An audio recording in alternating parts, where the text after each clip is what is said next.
अस्सलाम वालेकुम viewers, programme news views के साथ मैं हूं आपका मेज़बान जमशेद इज़वानी। नाज़रीन, बात हम करेंगे बांग्लादेश की कि बांग्लादेश में अब क्या हो रहा है। क्या जो अबूरी सेटअप है वो मामलात को कंट्रोल कर सका है या कर लेगा, और फिर जो बांग्लादेशी वज़ीर आज़म के बाद अब जो सुप्रीम कोर्ट के चीफ जस्टिस और 5 जजेस ने भी इस्तीफ़ा दिया है, उसके बाद के हालात क्या हैं, और क्या ये सब चीज़ें जो अबूरी सेटअप है और आवाम का जो एतमाद है उसे हासिल रहेगा, और कब अबूरी सेटअप एक आइनी तौर पे वापस अपनी पटरी पे डाल सकेगा इस निज़ाम को, यही एक बुनियादी सवाल है। इस पे हम बात करेंगे। हमारे साथ मौजूद हैं खालिद बेग साहब। अस्सलाम वालेकुम खालिद साहब। जी वालेकुम। आप एज अ तज्जिया का चीज़ों को आप कैसे देखते हैं कि बांग्लादेश में जो कुछ हुआ, हम उस पर पहले ही बात कर चुके हैं, अब जो कुछ हो रहा है आप समझते हैं कि स्मूथ हो जाएगा जल्दी से जल्दी या ट्रबल रहेगी? देखिए, इसमें सबसे बड़ी अहम चीज़ तो ये है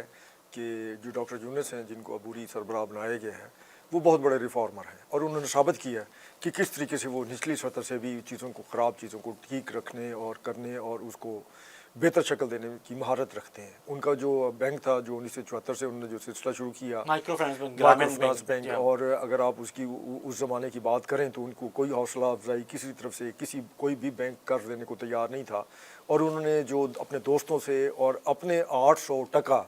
शामिल करके 3000 टका के ज़रिए उसने सबसे पहले 5 घरानों को, गरीब घरानों को कर्जा दिया और उसके ऊपर सिर्फ 10% सूद रखा, और वो जो 10% सूद था वो उसने अपने बैंक के जो साइकिलों पर जाकर सारा कुछ करते थे और पैसे वसूल करते थे, देते थे,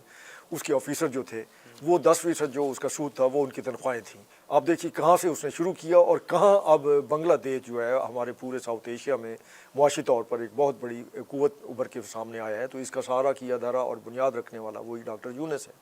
तो उम्मीद इस बात की है कि अपना उसकी सरबराही में ये सारे मामला जल्द ठीक हो जाएंगे। लेकिन एक बात बताऊँ, आपने डॉक्टर यूनुस साहब की बात कर रहे हैं, उन्होंने जिस अंदाज में बांग्लादेशी मईशत को एक ट्रैक पे चढ़ाया, और अब आप समझते हैं कि वो एक अबूरी सेटअप इसमें चीफ एडवाइज़र के तौर पे काम कर रहे हैं बांग्लादेश के, लेकिन पॉलिटिशियन तो नहीं हैं वो। मुआशी इस्लाहात, मुआशी प्लानिंग तो अब तक उन्होंने बड़ी कामयाबी से की है। आपने बिल्कुल इट्स अ पॉलिटिकल, अब देखिए आपने एक बड़ी अच्छी निशानदेही की, लेकिन ये है कि पॉलिटिकल एक सियासी जो शऊर के तौर पर नौजवान जो उनके साथ जो शामिल हुए हैं वो आपके सामने है, और इन्होंने जितनी एक लगन और तगदो के साथ हसीना वाजिद का तख्ता उल्टा है वो कोई मामूली बात नहीं है। उन्होंने अपने 300 साथी तालिब इल्मों की जानों की कुर्बानी दी है, वो बहुत सारी चीज़ें देखते आए हैं, भुगतते आए हैं, और ये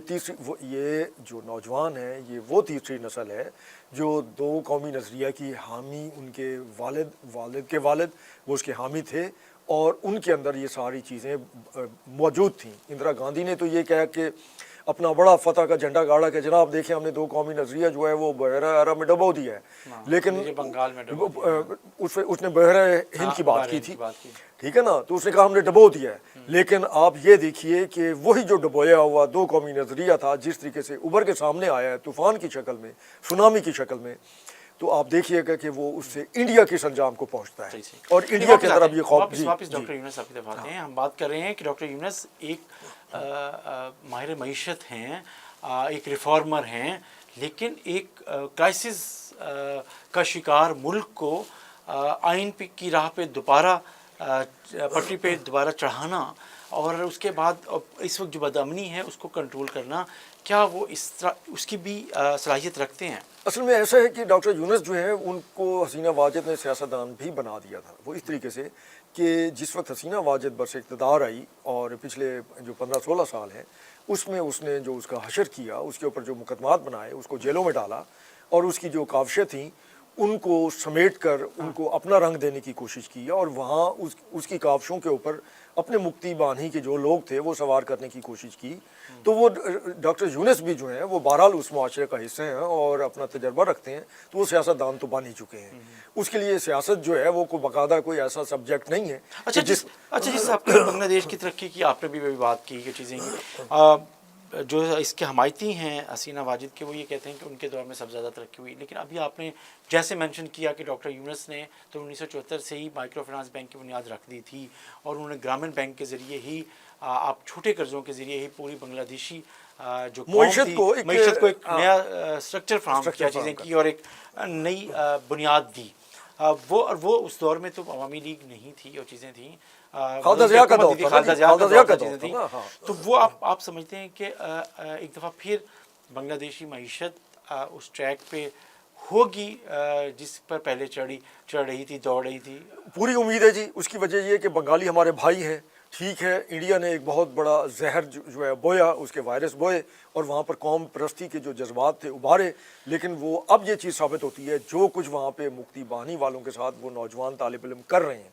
इसका मतलब है कि वो तालिब इल्म बंगाल के वो जो तालिब इल्म हैं वो एक शऊर रखते हैं कि 1970-71 में जिस तरीके से पाकिस्तान से अलहदगी के लिए एक बहुत बड़ी साजिश जो थी उसके ऊपर अमल दरामद कराया इंडिया ने शेख मुजीबुर रहमान के साथ मिलके, तो वो समझते हैं कि वो एक बहुत बड़ा फ्रॉड था जो उनके साथ जुल्म हुआ और उनके साथ ज्यादती हुई। और फिर इससे ये चीज़ भी साबित हो गई कि वो जो प्रोपेगेंडा किया जाता था पाक फौज के खिलाफ या पाकिस्तान के खुफिया अदारों के खिलाफ कि वो वहाँ पे उन्होंने इतने मजालिम ढाए और वो इतने ज़्यादा तादाद में उन्होंने वहाँ पे नस्ल कुशी की बंगालियों की, तो उसका जो है एक रद्द-ए-अमल सामने आ गया कि वो सारा झूठ था और एक प्रोपेगेंडा था, जिस प्रोपेगेंडे को उसने भारत ने अपने जो मगरबी मीडिया है उसमें अपने ताल्लुकात को इस्तेमाल करते हुए पाकिस्तान के खिलाफ एक हथियार के तौर पे इस्तेमाल किया, तो आज उसका नतीजा सामने है। तो इसमें एक और सबसे अहम चीज़ ये भी हो जाती है कि अब हमारे अपने मुल्क के अंदर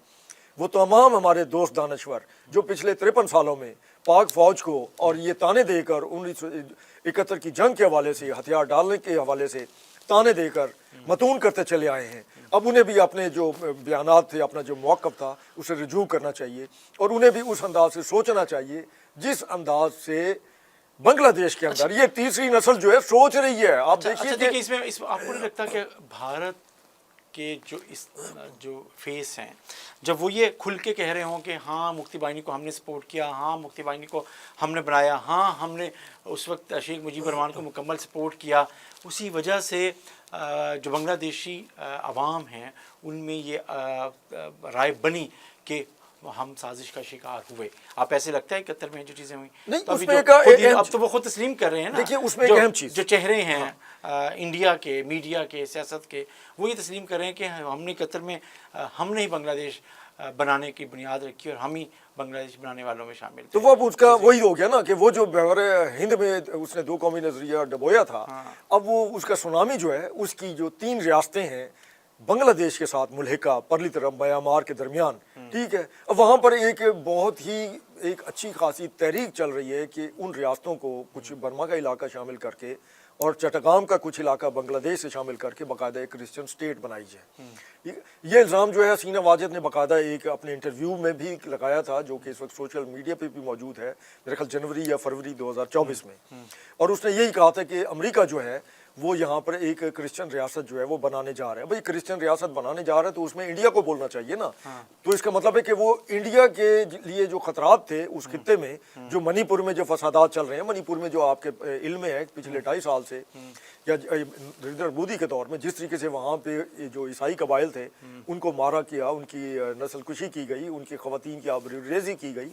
और बाकायदा उसके ऊपर इंडियन सुप्रीम कोर्ट को जो है वो उसमें सोमोटा लेना पड़ा कि उसकी वजह ये बनी कि बाकायदा एक मॉब ने फिल्में बनाई और एक जो है वो अपने क्रिश्चियन जो खातून थी सड़क पर उसको रेप किया 10-15 हिंदुओं ने, जो हिंदू कबाइल थे वहाँ पे, ठीक है। तो फिर उसकी सज़ा तो जो है वो इंडिया भी भुगतेगा। मतलब है पाकिस्तान को 2 लख्त करने वाले में जितने किरदार थे अगर आप उसको गौर करें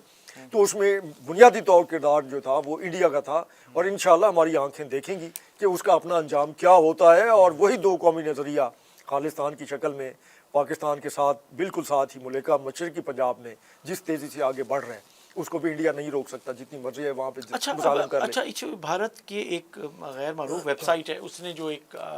हसीना वाजिद को कहा के हवाले से खबर दी है कि जी उनके इंटरव्यू की वो बातें जो वो मुमकिन तौर पे कर सकती थी, जो उन्हें बोलना था, उसमें उन्होंने ये इल्ज़ाम भी लगाया कि जी वो अमेरिका भी मेरी हुकूमत गिराने में